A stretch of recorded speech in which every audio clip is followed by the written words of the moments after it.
Most founders think payment problems start when a client refuses to pay. In reality, they usually start much earlier, with a vague or badly structured service agreement. This video explains a common UK mistake founders make, and what they often realize only after payment issues begin. One unclear service agreement can quietly undermine payment rights. In the UK, courts typically focus on the wording of the contract, not what the parties later say they intended. That's why unclear scope, loose payment terms, or missing schedules often become leverage during disputes. This is general information. Outcomes depend on the contract wording and the specific facts. Many disputes start with simple assumptions, that detailed scope can be agreed later, that a short contract is good enough, or that leaving things flexible avoids friction. When in practice, it creates arguments and future claims.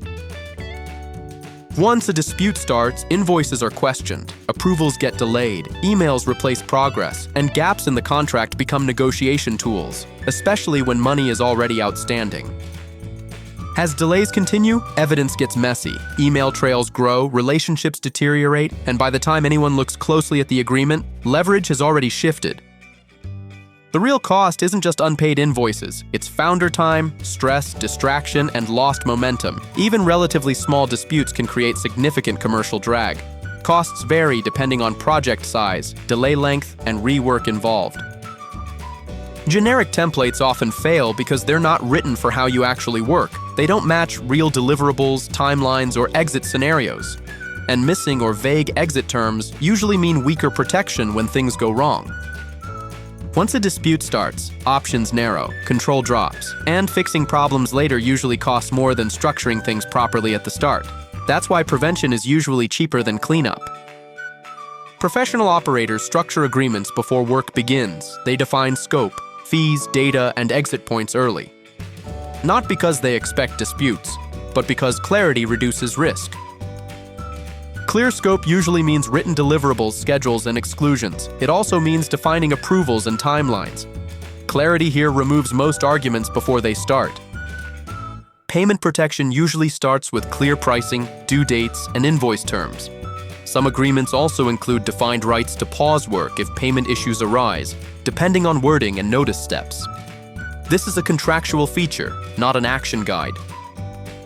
Agreements should clearly state who owns the work and how confidential information is handled. Where personal data is involved, the contract usually needs to reflect the parties' roles, such as controller or processor. Source: ICO guidance, high level. The effort of setting things up properly is usually small compared to the cost of fixing problems later. Most founders don't lose money because contracts are too strict. They lose money because contracts are unclear. A well-structured agreement typically covers scope, status, termination, IP, confidentiality, and governing law. In the UK, contractor status usually depends on working practices, not just labels in the agreement. Based on HMRC employment status principles, high level. If you're already working under a loose agreement, small fixes can still help. Adding schedules, clarifying termination, and confirming notice periods can reduce risk even mid-project. Before starting any new work, avoid vague agreements. Use a structured service agreement that reflects how the work actually happens. This is general information, not legal advice. If this helped you understand where service agreements commonly fail, you're not alone. Most founders only learn this after a payment problem appears. You can learn more at DoGetLawyer.com.